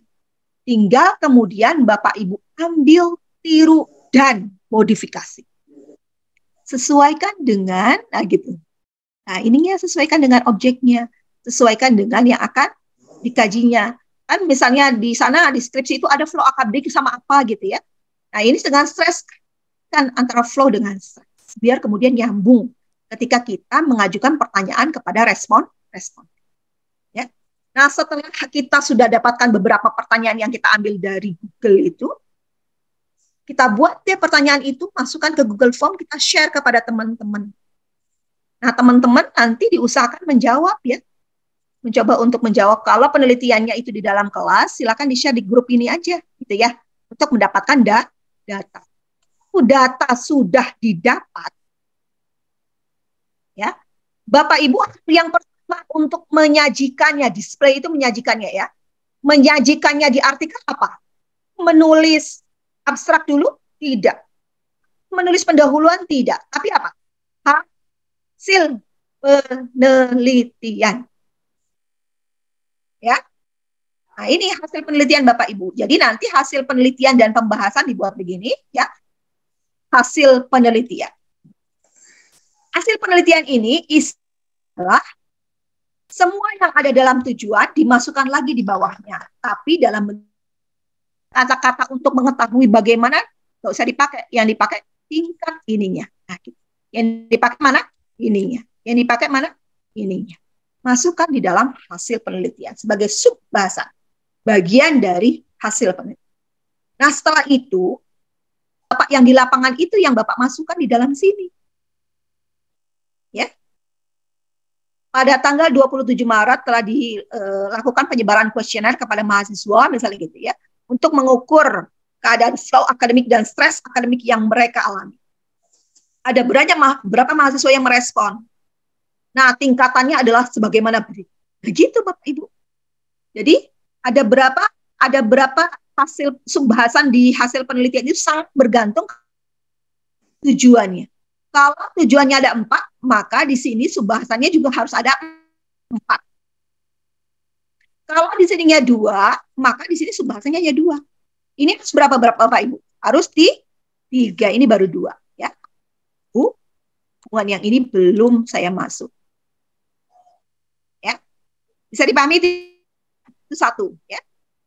Kemudian yang kedua,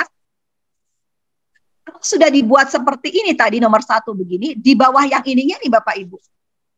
Kalau misalnya adalah Bapak Ibu menggunakan kuesioner, angket, di mana angket itu alternatif jawabannya ada sering, kadang-kadang, selalu, tidak pernah. Maka ini di display adanya saja di sini. Hasilnya bagaimana gitu deh, melalui form itu gimana? Pertanyaannya Bapak Ibu taruh di situ. Sering 30, kadang-kadang 65,2, selalu 4,3. Nah gitu, semua masuk ke sini. Di bawah ini, di bawah tabel ini, Bapak Ibu harus menjelaskan apa yang ada di tabel ini. Dari tabel di atas, jika dilihat dari 3 aspek flow akademik, ada pertanyaan nomor 1, 2, dan 3 termasuk absorb.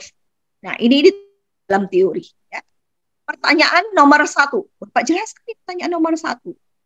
Tuh. Sampai mana? Sampai sini ya. Nah, ini nomor 1. Oke? Nah, ini nomor 2. Nomor 2. Sampai mana nomor 2? Tuh, gitu Bapak Ibu sekalian. Ini nomor 3. Itu dijelaskan semua. Ini adalah cara kita menyajikan hasil lapangan untuk question. Ada yang mau bertanya? Boleh ya? Boleh interupsi ya kalau nggak paham ya. Nah, yang ini untuk nomor 3. Ya. Sedang untuk wawancara, kalau misalnya saya kayaknya wawancara, Bu. Cara menyajikannya kayak gini. Nanti bahasanya kan sangat tergantung ini ya Bapak Ibu ya. 1, 2 misalnya gitu ya. Nah, kata ini nomor 2 itu bicara tentang dampak misalnya gitu ya. Nah, ini hasilnya begini.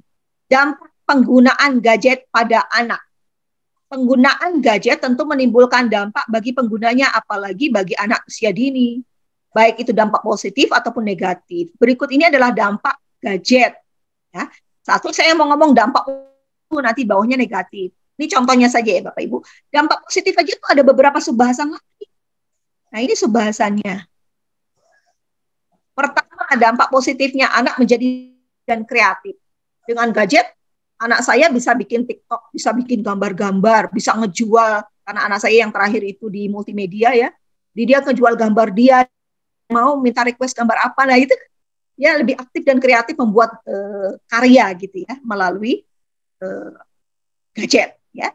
Ketika diajak berkegiatan sendiri, anak-anak lebih suka lebih lincah dan mudah menerapkan gerak dan lagu. Ini dikarenakan anak-anak sudah biasa melihatnya dari YouTube gitu. Ini seperti yang dikatakan oleh Ibu Yani. Positifnya anak-anak ketika diajak berkegiatan begini-gini. Nah, ini untuk mendukung apa?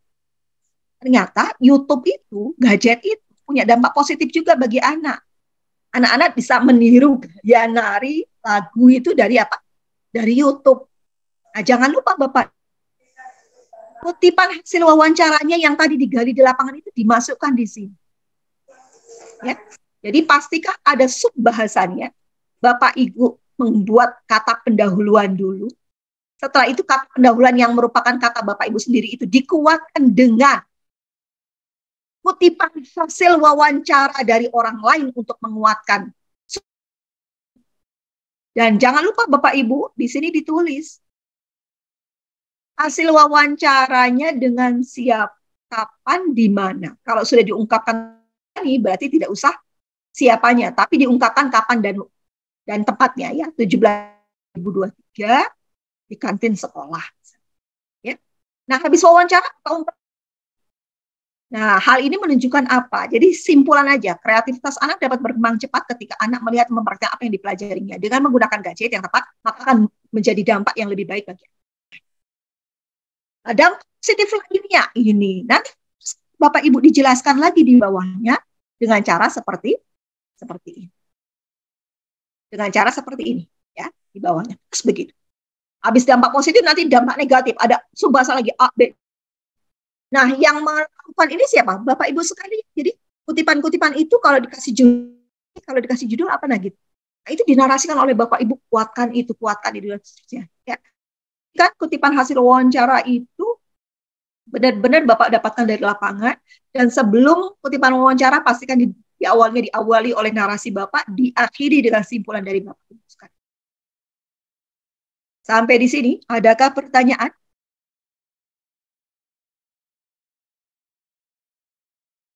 Nggak susah ya? Sudah mulai paham, Bu. Alhamdulillah, seneng banget ngedengarnya Pak Bambang. Nanti ini saya share kepada Bapak Ibu sekalian ya. Sambil jangan lupa di Google ada ya Bapak Ibu contohnya ya. Bisa dilihat dari situ ya.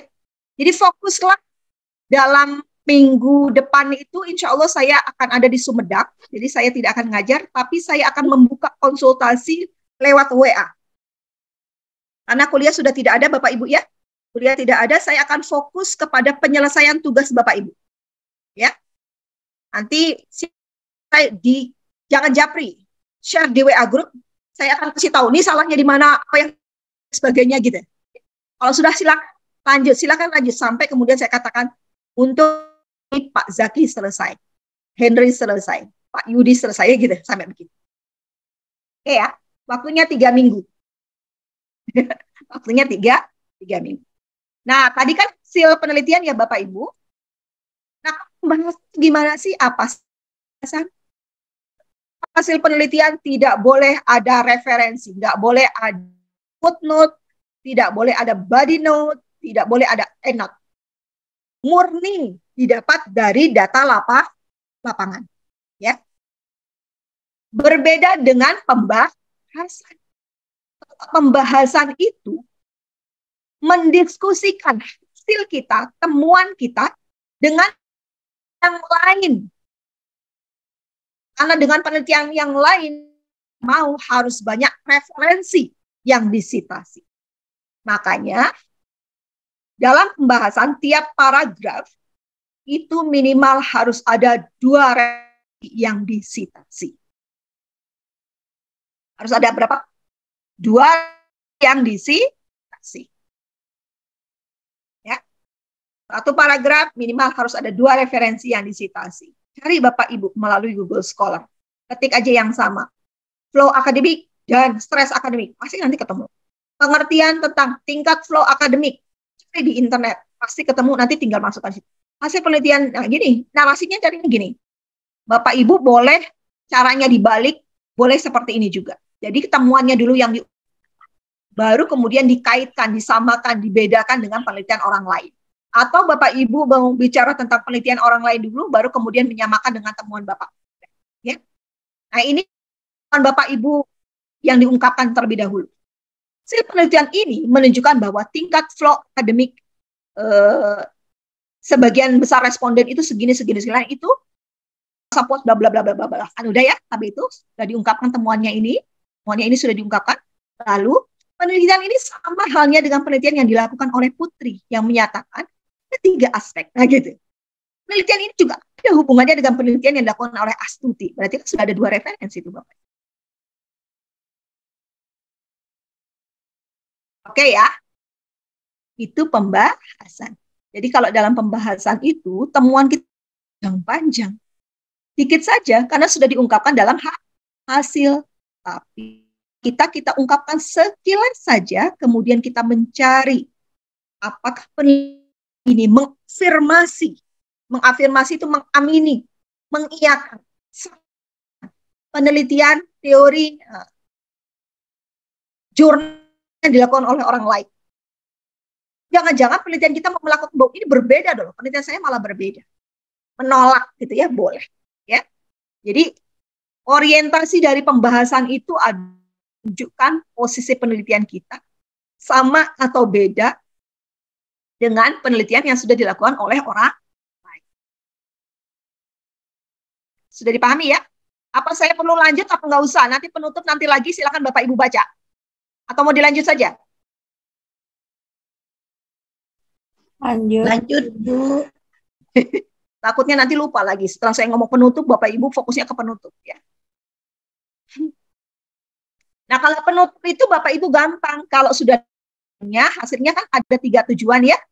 Nah, penutup itu nanti menyimpulkan dari 3 tujuan itu saja.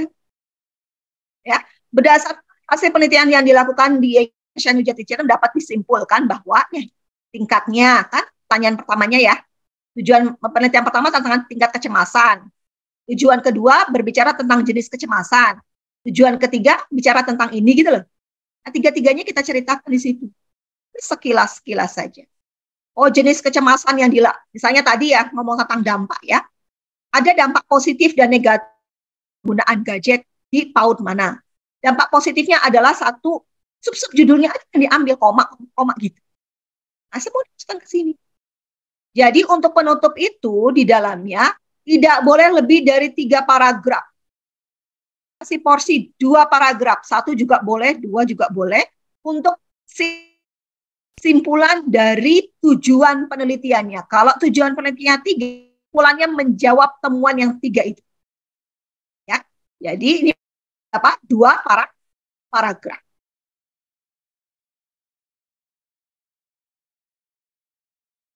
Saya kasih tanda biar Bapak Ibu. Nah, ya. Nah, ini apa? Berbicara tentang batasan riset Bapak Ibu. Ya, jadi Bapak Ibu ungkapkan, nggak ada orang yang sempurna. Penelitian kita juga pasti punya keterbatasan ya. Tapi keterbatasannya dia ngomong, saya nggak punya waktu. Jangan ya. Yang profesional ya, yang profesional. Misalnya, oh penelitian saya ini skupnya misalnya masih sangat lokal. Ke depan itu bisa diperluas lagi di wilayah misalnya Jawa. Ya, jadi penelitian yang saya lakukan ini variabelnya masih fokus pada stres akademik, padahal ke depan akan lebih bagus bila diperluas menjadi depresi dan lain sebagainya gitu. Jadi di Bapak Ibu tidak boleh rekomendasi ataupun saran diberikan tapi tidak terkait dengan terbatas.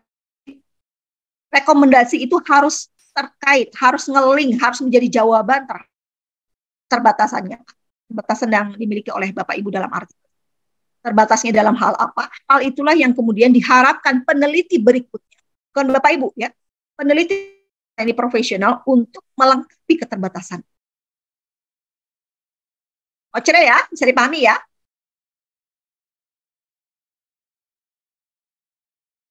Nah, ini pendahuluan ya. Jadi kalau pendahuluan itu harus ada 5 hal. 1, masalah. 2, 3, literatur. 3, posisi riset Bapak Ibu dan bedanya dengan penelitian yang lain. 4, tujuan. 5, ini bukan hipotesis tapi manfaat. Nah, ini contohnya Bapak Ibu. Masalah itu adalah benturan idealitas dengan fakta. Ya, terusnya begini, tapi fakta di lapangan berbeda. Ya. Institut adalah salah satu institusi negara yang membantu para mahasiswa untuk mengembangkan kognitif, afektif, dan psikomotor. Mahasiswa yang diberikan kan itu hal yang bagus kan ya. Tapi kondisi di lapangan adalah banyak sekali mahasiswa yang mengalami kecemasan, baik itu. Nah, gitu. Ini adalah masalah kan? Harusnya mahasiswa itu punya kemampuan. Kalau ada masalah harus begini, harus begini, harus begini. Tapi faktanya di lapangan mereka adaptasi untuk menyelesaikan permasalahan sehingga kemudian menimbulkan rasa cemas. Nah, ini contohnya Bapak Ibu. Nah, kalau karena judulnya ini adalah rasa cemas itu dicoba untuk diselesaikan, dicari solusinya melalui teknik psikologi self-talk. Jadi ada salah satu strategi untuk menyelesaikan permasalahannya adalah dengan self-talk itu bicara pada dirinya sendiri. Saya harus begini, gitu. Saya harus melakukan ini ya, ngomong di depan kaca dan sebagainya, itu self-talk. Ya. Nah, salah satu teknik yang digunakan adalah, misalnya begitu ya, self-talk adalah nah, ini diungkapkan dalam idealitas. Nah, setelah itu, setelahnya, ya, Bapak Ibu, 3 penelitian terdahulu. Ada masalah ya? 3 penelitian terdahulu diungkapkan Bapak Ibu. Penelitian yang mengangkat tentang kecemasan serta teknik self-talk sebetulnya juga sudah banyak peneliti. Di antaranya adalah ini. Penelitian yang dilakukan dan bla bla bla bla bla bla bla diceritakan. Lalu jangan lupa Bapak Ibu harus posisi riset Bapak Ibu. Bersama penelitian ini dengan penelitian yang dilakukan pada apanya? Bedanya di mana? Kita sama-sama membahas ini, tapi bedanya dia dilakukan penelitian itu di tempat mana, sementara saya di sini. Gimana? Tempat yang berbeda, hasilnya pasti akan berbeda pula misalnya. Atau misalnya teman saya, mahasiswa saya melakukan penelitian tentang supervisi akademik. Itu sama-sama hampir sama judulnya. Bedanya adalah itu di masa tidak pandemi, kalau dia melakukan penelitiannya di masa pandemi. Jadi di luar masa pandemi atau di masa pandemi itu bisa menjadi letak berbeda. Jadi perbedaan bisa dari metodenya. Oh, dia menggunakan metode kuantitatif, kalau saya kualitatif atau sebaliknya, kan gitu. Bisa juga dari variabelnya, kan gitu ya. Oh, dia berbicara terkait dengan ini nggak ada pakai self talk, kalau saya misalnya. Itu bisa dari variabelnya, bisa dari tempatnya dan lain sebagainya. Ya.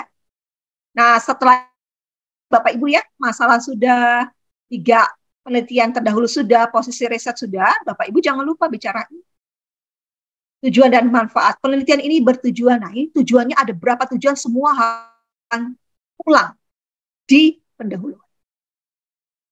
Ya. Dia aja ke atas dan harus konsisten sama. Jangan sampai di pendahuluannya 2, di abstraknya 3, di hasil penelitiannya itu ada berbeda ya. Di sama. Dan setelah tujuan jangan lupa manfaat. Penelitian ini diharapkan bisa silakan panjang lebar diungkapkan dalam manfaat. Ya. Kalau metode Bapak, jadi rangkaiannya gitu ya, dari hasil penelitian Bapak Ibu menulis pembahasan, dari pembahasan dari penutup ke pendahuluan, dari pendahuluan ke metode. Metode kebanyakan sama lah Bapak Ibu ya. Tinggal Bapak Ibu jangan lupa. Metode itu bukan hanya teoritik tapi dijelaskan. Ya. Jadi dia menggunakan kualitatif, pendekatannya apa kuantitatif. Kualitatif menurut siapa? Jangan lupa referensinya. Nah, jenisnya apa? Kajian lapangan atau kajian teori. Misalnya tadi saya mau membahas tentang resiliensi akademik dalam perspektif Islam, regulasi diri dalam perspektif Islam. Berarti itu kualitatif tapi bukan kajian lapangan, tapi kajian literatur. Jenis penelitiannya adalah literatur, kajian pustaka. Ya. Nah, nanti wajib ini pengumpulan datanya. Nah, ini yang tadi saya katakan, wawancara itu harus dijelaskan, harus kontekstual, tidak boleh teoritik. Wawancara dilakukan kepada siapa, gitu ya, berapa pertanyaan dan lain sebagainya, itu diungkapkan secara detail. Kuesioner juga berapa, ada berapa kuesioner, kan gitu ya. Ada berapa kuesioner dan berapa yang kira-kira merespon. Karena sudah dilakukan, sudah jelas ya respondennya ada berapa, kan gitu ya. Makanya ditulis di akhir ya. Selanjutnya, setelah teknik pengumpulan data, ada teknik analisis data. Kalau kita pakai ini Bapak Ibu, reduksi, display, kemudian conclusion drawing ataupun verification. Jadi semua data yang kita dapatkan itu tidak semuanya kita pakai. Ya. Wawancara misalnya sama kepala sekolah, itu panjang lebar dia cerita, apalagi orangnya senang ceramah gitu ya. Panjang lebar, tidak semua kita masukkan di dalam kutipan wawancara. Yang kita masukkan di sini yang penting-pentingnya saja, yang terkait dengan ini, gitu ya. Dia cerita tentang rokok nggak ada hubungannya, jangan kita masukkan. Namanya reduksi. Reduksi itu memfilter mana yang sesuai dengan subbahasan yang buat, mana yang tidak sesuai. Yang sesuai kita masukkan, yang tidak kita pakai. Itu namanya reduksi. Buang ada yang kita pakai. Kemudian kita display. Nah, cara displaynya itu jangan dampak itu ada sub-bahasannya, kan gitu ya, dan sebagainya itu. Dipastikan jangan hanya dilonjor paragraf, tapi usahakan ada judul, subjudul, dan sebagainya. Ya. Itu namanya kemampuan kita untuk mendisplay. Di akhir adalah kita menyimpulkan. Nah, ini abstrak Bapak Ibu. Untuk abstrak isinya ada 4. 1 kalimat intro yang mengandung masalah. 1-2 lah. Ya, 2 boleh. Masa pandemi, para guru mengalami kesulitan dalam kegiatan pembelajaran, termasuk gitu. Ini masalahnya, gitu. Kalau kalian boleh 2 kalimat, boleh, ya diungkapkan aja. Idealitas dan kemudian masuk ke fakta. Yang penting ada 2 kalimat maksimal yang berbicara tentang permasalahan. Setelah itu jangan lupa tujuannya apa? Copy paste ya, yang dari tadi ya. Penelitian ini bertujuan 1, 2, 3, tapi dalam bentuk paragraf. Setelah itu metode ambil tapi yang singkat. Kemudian hasil ini nanti bisa disesuaikan dengan kesimpulan yang ada dalam penutup. Kata kunci. Selesai deh. Alhamdulillah. Gampang ya? Bismillah, mudah. Bismillah. Apalagi kita sudah belajar apa? Resiliensi diri. Sudah belajar tentang regulasi diri. Siap ya Bapak Ibu? 3 minggu tidak lama-lama ya. Insya Allah. Ibu tidak lama-lama, Allah, yuk Bu. konsultasi. Baik, Ibu. Hasilnya akan saya share di WA Group, langsung saya akan kasih masukan ya di artikelnya.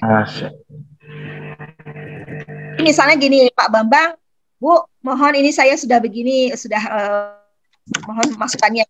Saya akan langsung screenshot tulisannya Pak Bambang. Ini kekurangannya di sini Pak Bambang, tolong tambahkan ini. Dan itu nanti dilihat oleh teman-teman. Kenapa? Sebagai pembelajaran. Jadi teman-teman yang lain akan melihat Pak Bambang untuk dipelajari, jangan sampai dia melakukan kesalahan yang sama. Oke.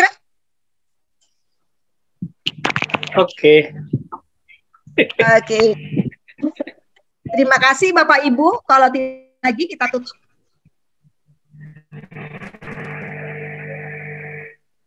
Riyadi? Kayaknya sudah megang mic mau ngomong terus nih Pak Riyadi. Iya Bu, mungkin saya nanya dikit ini, mungkin jadi pertanyaan saya kemarin itu. Yang pertama untuk menghindari plagiasi mungkin ya. Kan kita kan ngambil sampel-sampel dari internet itu. Nah, nanti untuk ada nggak maksudnya cara-cara agar kita ini tidak masuk ke dalam istilahnya plagiasi, itu yang pertama. Yang kedua, apakah ketika kita membuat kesimpulan itu tetap harus berdasarkan teoritik atau itu memang murni dari kita sendiri? Intinya seperti itu, Bu. Kesimpulan di penutup maksudnya, Pak? Di sini? Ya, untuk kesimpulan terakhir. Nah, di penutup. Kalau kesimpulan di penutup tidak boleh ada teori. Ya, tidak boleh ada teori. Karena ini adalah murni dari kata-kata Bapak yang diambil dari mana? Dari hasil penelitian ini. Ya. Kan tadi yang pertama melakukan hasil kan? Ya, sebelum pembahasan tuh, ya. Nah, itu diambilnya dari hasil penelitian, tidak teori sama sekali, dan itu murni dari temuan. Jadi kalau Bapak Ibu serius untuk menulis ini, gitu ya, nanti tingkat plagiasinya sangat rendah, khususnya di temuannya. Karena benar-benar dapat dari lapangan kan gitu ya. Nah, yang mungkin ada plagiasinya adalah di dalam pembahasan. Jadi saya masih bisa memaafkan Bapak Ibu kalau di pembahasan ini ada beberapa yang sama, gitu ya. Nah, maka kemudian sebetulnya Bapak Ibu untuk menghindarinya dengan parafrase. Parafrase itu membahasakan ulang. Jadi Pak Pariyadi melihat tulisan orang, paham kontennya, kemudian Bapak menggunakan bahasa Bapak sendiri untuk menjelaskan. Tapi substansinya diambil dari tulisan itu. Tidak copy gitu loh. Copy paste pasti tidak, tapi copy paste. Jadi dialih bahasakan dengan Pak sendiri, tapi kontennya dari sana gitu. Kontennya dari sana. Dengar? Sip, jangan takut Pak. Pokoknya tidak boleh ada ini takut ini, udah cain dulu. Kalau udah jadi baru kita ngobrol. Gitu ya. Karena menulis itu kalau kita sudah galak sama diri kita, takut begini gitu ya, kita malah nanti nggak ya galak kalau sudah jadi ya. Jadi kritik itu kalau sudah jadi. Baik, Bu Binti, gimana Bu Binti Ulis sana? Iya Bu, hadir. Yuk. Gimana, mau nanya nggak? Insya Allah sekarang belum ada Bu, insya Allah nanti kalau dalam proses. Alhamdulillah ya. Bapak Ibu, kalau sudah kita akhiri, file ini akan saya share kepada Bapak Ibu sekalian. Ya. Kalau nggak paham, iya, tanya. Malu bertanya, sesat di jalan. Ya. Semoga berkah pembelajaran kita, Bapak Ibu, ada banyak sekali teori yang sudah Bapak Ibu pelajari, bahkan teknik untuk menulis artikel. Ya. Semoga ini bisa menjadi pembelajaran yang nanti virus positif ini bisa Bapak tularkan lagi kepada teman-teman dan juga peserta didik yang Bapak ajar. Ya. Terima kasih dan akhirnya wallahul muwaffiq ila aqwamit. Ya. Sepertinya ada yang kelewat, baru keinget. Apa tuh? Itu untuk referensi, apakah tetap menggunakan Mendeley gitu ya? Gimana Pak Bambang? menggunakan Mendeley untuk menuliskan referensi gitu. Kalau Pak Bambang sudah insert Mendeley, saya akan appreciate bisa menggunakan Mendeley. Ya. Tapi kalau sudah emergency begini, yang penting Bapak Ibu bisa nulis. Tapi menggunakan body note. Oke? Oke. Pastikan jangan sampai nanti ada tulisan orang lain ternyata di daftar pustaka. Nggak ada citasi itu, tapi di daftar pustakanya ada. Jangan sampai begitu. Kalau pakai Mendeley pasti ada semua, ya. Karena udah pas. Ya. Saya kebetulan sudah bisa menggunakan Mendeley. Ya. Plus kalau sudah menggunakan Mendeley. Nanti saya ajari lagi Pak Mendeley itu. Nanti edit metadatanya lah, wah gitu. Ilmu lah gitu nanti. Ya. Semakin baru ada ilmu baru, Ya. Baik Bapak Ibu, terima kasih untuk semuanya. Semoga kita kembali di lain hari dan akhirnya yuk datang ke Cirebon bertemu dengan saya atau kuliah di IAIN Cirebon. Nanti ketemu dengan saya ya. Assalamualaikum warahmatullahi wabarakatuh. Waalaikumsalam warahmatullahi wabarakatuh.